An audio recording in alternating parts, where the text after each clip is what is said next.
Bom dia, this is Southern Gal in Portugal, and on today's YouTube video, I'm in the kitchen answering your most often question, and that is, what is in those homemade biscuits? So I'm so happy to bring you guys back into my kitchen again.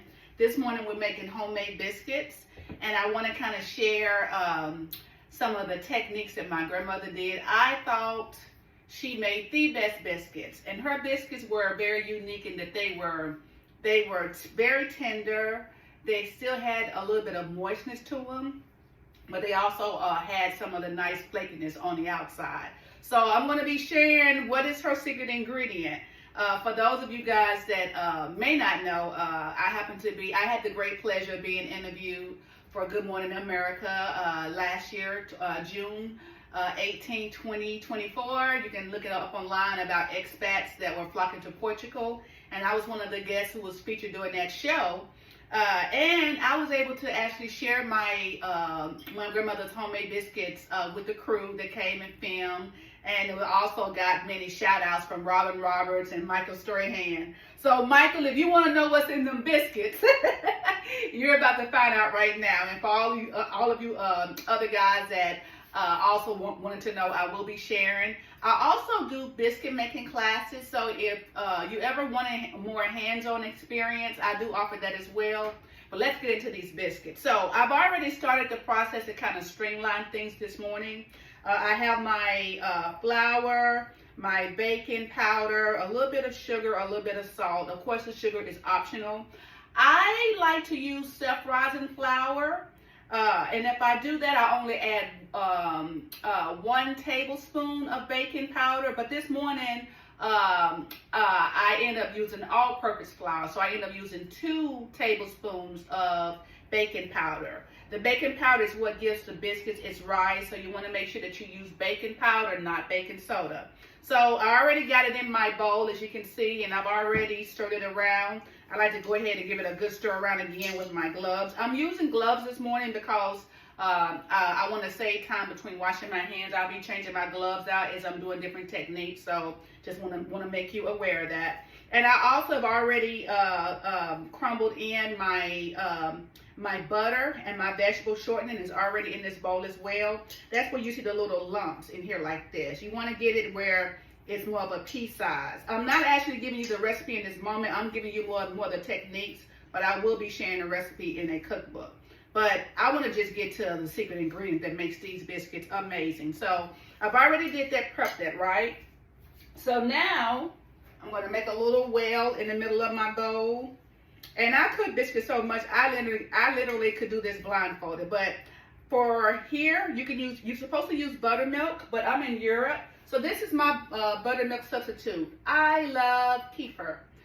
This is so good. I actually prefer this over buttermilk. For me, I think it gives the biscuits more of a, tangier taste, and it also, I don't know, for me, it performs better. What I found here in Portugal is that the buttermilks here are not always full fat, and because of that, I actually prefer using the kefir. So I do like the full fat kefir. Let me make sure I grab something over here that I forgot. So excuse me for being out of camera loop. Okay, so I like to use the kefir as far as my buttermilk. Now, and so I've added that to my bowl, right? This is the part where the secret ingredient comes in at. So for all of you guys wanting to know, ta-da! It's mayonnaise. So my grandmother's secret recipe in her biscuits, she always added about a tablespoon of mayonnaise. This is Mercadonna's mayonnaise. Of course, you can use Hellmann's. What you don't want to do is use Miracle Whip. So make sure it is a good mayonnaise. So this is the one that I'm actually using. I love Mercadonna's mayo. I do use Hellmann's sometimes, but for me, I think the Mercadona brand, if you're in Portugal, it tastes more homemade.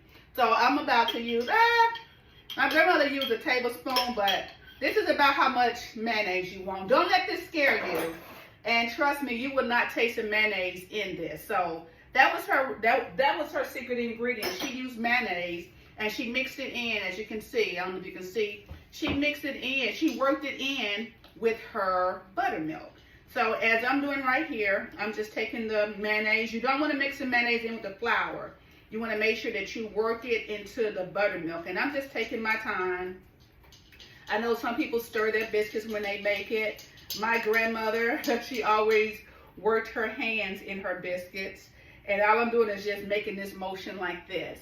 I'm just making this motion with my biscuit, kind of like slowly work in the kefir buttermilk. And as I'm working it into the dough, I'm also bringing in new flour from the bowl. This technique, I think, is what helps to make the biscuits tender. What you don't want to do is overwork the flour. So you just want to work it just enough where you're just ever so slightly mixing in. And I'm going to show you in a little bit what that looks like. But my grandmother, my fondest memory of her, whenever you will come to her house on any, especially weekday morning, she was always, most of the time, making biscuits. And if you saw her or smelled biscuits cooking, 9 times out of 10, she had some fried apples. 9 times out of 10, she's going to have some fried apples, scrambled eggs, and bacon. That was one of her signature breakfasts that she loved to cook. She was so funny. She was such a character, and I'll be sharing more of my stories about my grandmother. But when I tell you she was such a character, because she made it seem like biscuits were her birthright. It doesn't matter what the doctors told her not to eat. And bless her soul, she lived to be 93. So I guess there is something to be said about living a happy life and being able to eat what you want within moderation, right?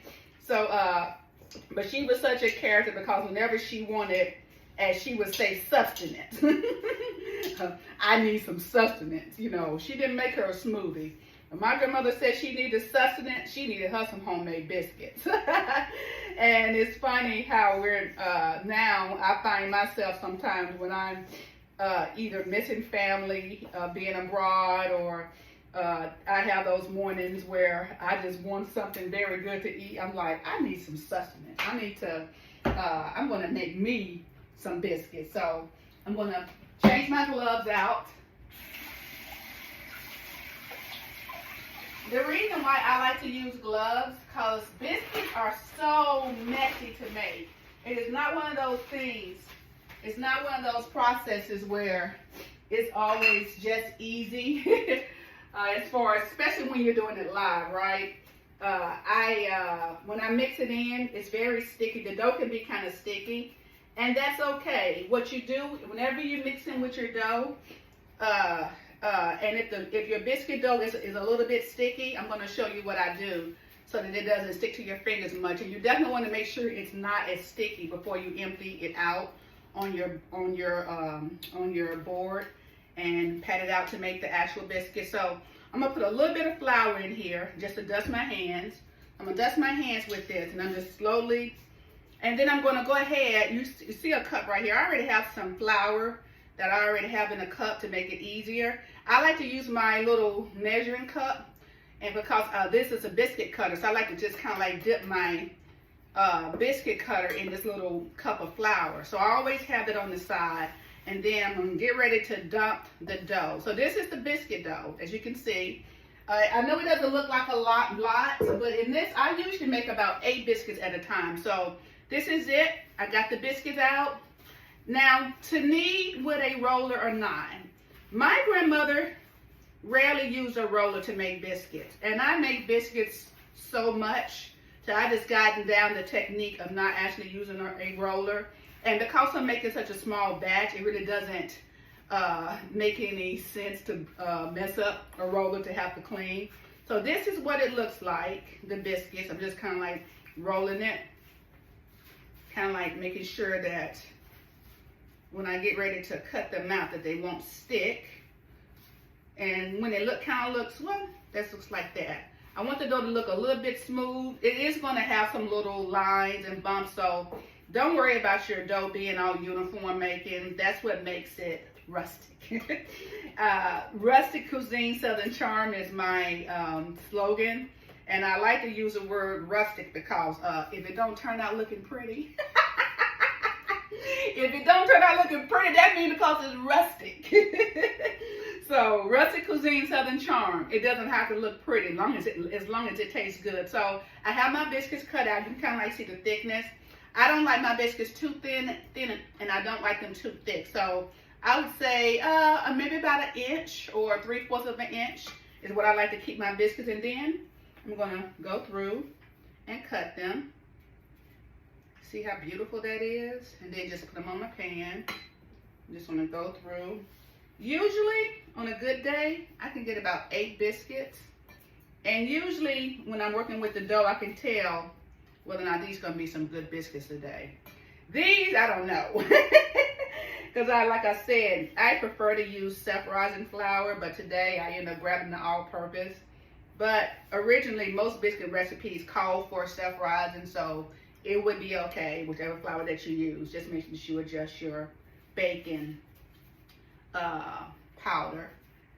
So just for ease, I just want to do about 6. I have a little bit more dough left, but I don't want to overcrowd these, and I want them to be pretty. But let me share this too. So with this, what I like to do as well, if I don't want to cook all of my biscuits up at one time, you actually can freeze your dough.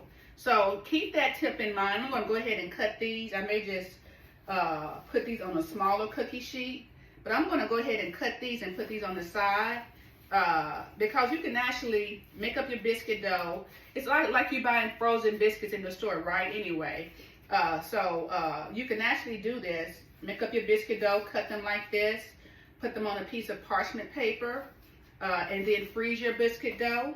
And then you can just pop them in the oven and bake them off whenever you're ready. So I got my biscuits in my pan. Now it's time to butter them. So I'm going to take my butter. I already have some butter out over here. Some people wait until the biscuits are done to butter them. I personally like to go ahead and butter the biscuits as I'm cooking them. And please don't be stingy with the butter, y'all. Listen, life is hard enough. And if you're going to take the time to make biscuits, make sure you use 100% pure butter. And make sure that you can actually taste the butter on the biscuit. There's nothing more satisfying than homemade biscuits with some good butter on top. So I like to go ahead and put a little bit of butter before I put them in the oven. But you can absolutely wait and do it afterwards. It's your choice. So that's about how much butter I like on my biscuits. And I'm cooking these for me this morning. So my oven, I'm cooking it on 210 degrees Celsius, roughly about 400 degrees, 405 if you were doing Fahrenheit. So, and I like to put my rack midway. So I'm going to put the biscuits in the oven. The good thing about biscuits is that they don't take long to bake at all. So that's going to do its thing in the oven. For maybe about, I would say this will probably cook about 5 to 10 minutes. Biscuits, you don't want to walk away. You want to make sure that you're kind of like close by to watch the biscuits, because sometimes when you're making biscuits, they may cook quicker on the bottom, and you want to go ahead and brown them off on the top. So make sure that you're not too far away in the kitchen when you're making biscuits. You want to make sure that you watch them depending on your oven heat and how hot it gets. You want to make sure that you watch your biscuits. So as that's doing that, usually at this point I would have already had my bacon done, but I don't this morning. So I'll be going ahead and finish that up closer to when the biscuits are time to have time to come out. But yeah, so one of the things too about my grandmother's biscuits, she, like I told you, that you can go ahead and make your biscuits from here and freeze them, or you can go ahead and bake off your biscuits and freeze them. That's what my grandmother did, and that's what I'm actually going to do this morning. These biscuits, I may eat 1 or 2 this morning, but the rest I will go ahead and freeze. I have a food saver that I'll put my biscuits in a food saver and put it in the freezer, and then that way whenever I want to be able to have breakfast and I don't want to go through the whole process of making biscuits, I will actually take out the frozen biscuit that is already cooked, wrap it in a piece of foil, put it in the oven on about like 175 degrees Celsius, 350 Fahrenheit, and it heats up so beautifully. It literally tastes like you just made biscuits this morning. And biscuits is one of those things, it takes, it's more of a process. And so you don't want to go through this whole long, laborious process of making biscuits. Sometimes you don't have time to go through that long, laborious process of making biscuits. So it's always good to have biscuits on hand that you can use later on. So I'm going to go ahead and take these biscuits, like I said, that I'm going to freeze for later on. I'm going to put them over here in this glass thing, and then I will take care of them later. My daughter always loved to play with the dough, so I would have to hide this from her. I don't know what her fascination is with playing with biscuit dough or eating it, yuck. But that was one of her things that she loved to do. So, yes, but going back to my grandmother, you know, she usually would always have homemade biscuits that she would have frozen, that she would freeze out for breakfast. And she always made small batches. So even with me, when I'm making biscuits, I don't like to make a huge batch of biscuits at one time, because what I find that happens is that sometimes when you try to double your batches, double and triple them, they don't always have the same consistency. So I like to make my biscuits in small batches. So like I said, this pan usually would yield me 8 biscuits. I'm only putting 6 in there this morning, but I love to be able to cook biscuits in small batches. For me, it works easier. So know that too, that anytime that a customer asks me to make biscuits for them, I'm usually making those biscuits in small batches. So I love the quality that you get from making dishes in smaller batches. You can really monitor the results better. So let me check the biscuits. They are starting to rise. And this is the part I will show you. Well, of course you cannot see from this far, but I'll be showing some video clips so you'll see what they look like. This is the part that I'm very happy to see, because sometimes, like I said, when I use all-purpose flour, I might not, sometimes depending on how well I mixed in the baking powder, I don't always get that light fluffy rise, but these are looking good, so hallelujah. So yes, they're looking good. We're going to give them, they're probably maybe halfway done when they rise. Another thing about biscuits, you do not want to brown them all at one time on the same heat. You want them to be lightly golden, but you don't want to overcook your biscuits where they end up being tough. So these are going to be so light and airy, which is what I want. And I'll get more into the nuances when it comes to baking, because when you're baking, there's a certain way, there's a certain look that food has that lets you know when it's going to turn out really well. And these are going to turn out so well. I want to be able to show all the nuances, or share all the nuances when it comes to food, because cooking is much more than just sharing a recipe. It's being able to look and see what a dish may need, and to also anticipate what the result is based on what you're seeing now. So let me go ahead and set my bowls and stuff to clean later. I'm so happy to share this with you guys. Like I said, my biscuits, this recipe, this has been the most asked question as far as how to make homemade biscuits, and so her secret ingredient. So the secret ingredient's out. The secret ingredient is mayonnaise. That is what she put in her homemade biscuits. That's what she worked into her buttermilk, or in my case, I'm using kefir. That's what she worked into it to make her biscuits nice and moist and tender. That's what that secret is. So for every you guys, if you have your favorite biscuit recipe, of course I have mine that I use that makes my biscuits so popular. But if you have your favorite biscuit recipe, just try the technique of just adding in a tablespoon of buttermilk. I mean, not a tablespoon of buttermilk, but a tablespoon of mayonnaise. Not Miracle Whip. Make sure it's not sweet. You don't want it to be sweet. You want it to be good quality mayo. So that is the secret to her biscuits. And let's see. And I look like the secrets are about to come out the oven. They're looking so good. But yeah, so my grandmother, we talk about written recipes and oral legacy when it comes to cooking. What is interesting about my grandmother, she never really followed a recipe. And any good cook usually does not follow a recipe. I don't tend to cook using a recipe. But my grandmother, you know, it was usually, I loved being in the kitchen with her, and she would just be working up the biscuit dough, giving me all the family tea. But aside from that, you know, she would be telling me how she's doing something. It was always an oral history. It was always what she was doing differently. You know, she would share that as she was cooking, and it was never in absolute measurement, as like, you know, like add a little bit of this or add a little bit of that. So just from watching her, I was able to see, okay, that's about how much mayonnaise. She never really measured the mayonnaise, but that looks like about 1 tablespoon of mayo, or sometimes, for me, I like to add a little bit more. So I'm always, you know, it was just that visual too, of being able to see her cooking and to see what she's doing.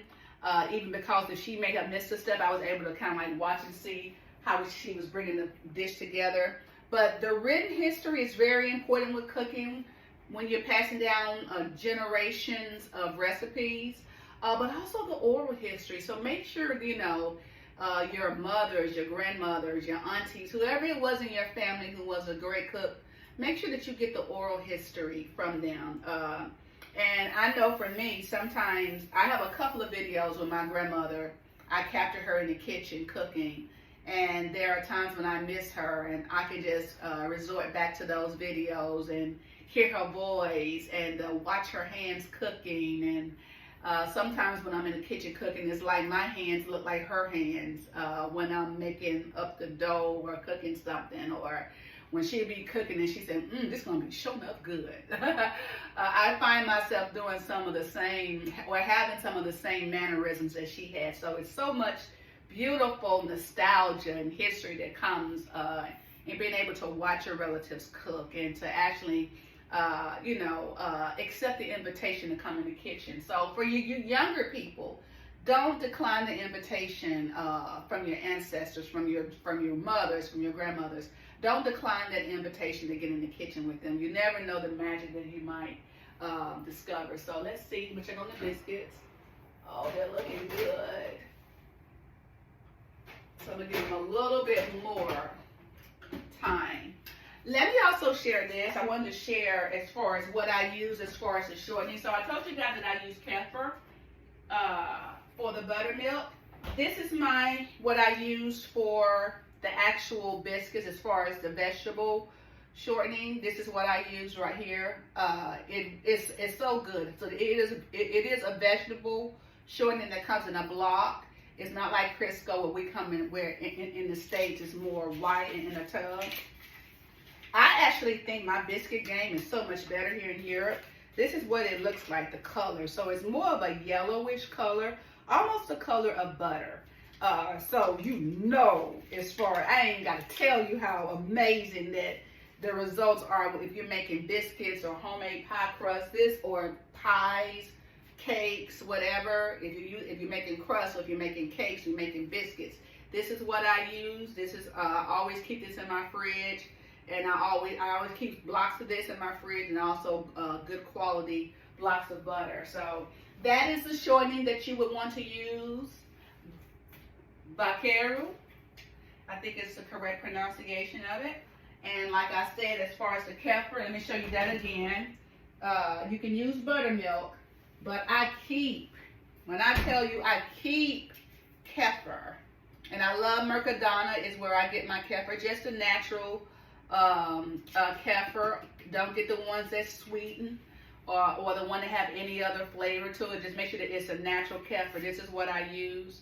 Very good stuff. This is what I use for my buttermilk replacement.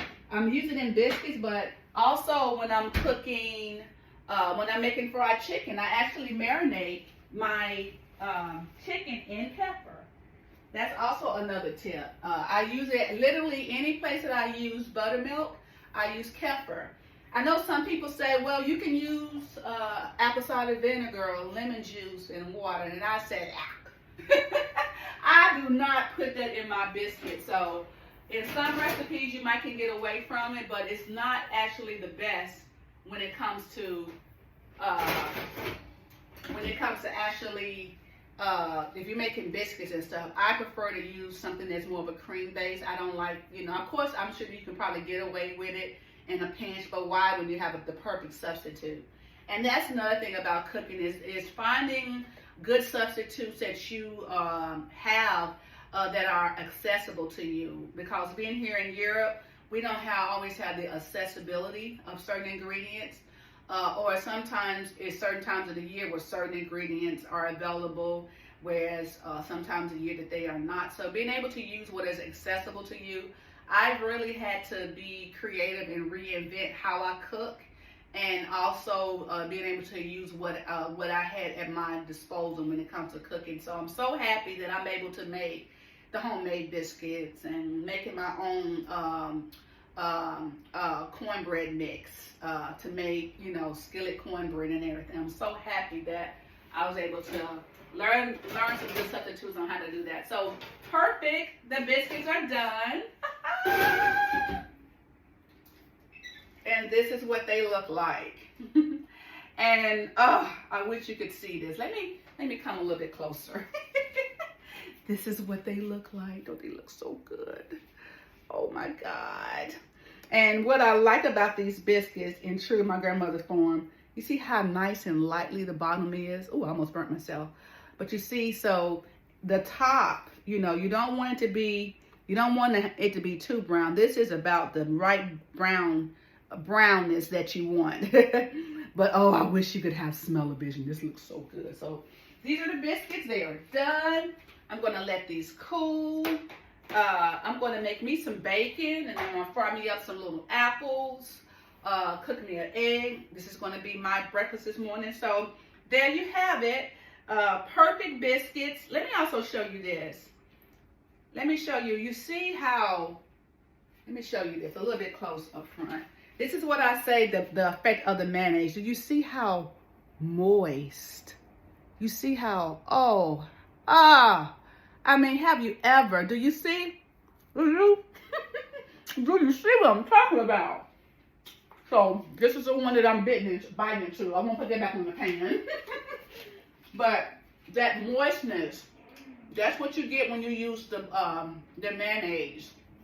When you mix it in, you get that nice moistness that you cannot duplicate very well without it. So there you have it. I'm so happy that you guys joined me today. I will be sharing more videos and tips on how to make certain things in the kitchen. But today the secret is out. Homemade biscuits from my grandmother. Her secret ingredient was mayonnaise. I hope you guys try it in your kitchen and let me know how it turns out for you. I'll see you guys next time. It's in Southern Gal in Portugal, bringing rustic cuisine with a whole lot of Southern charm.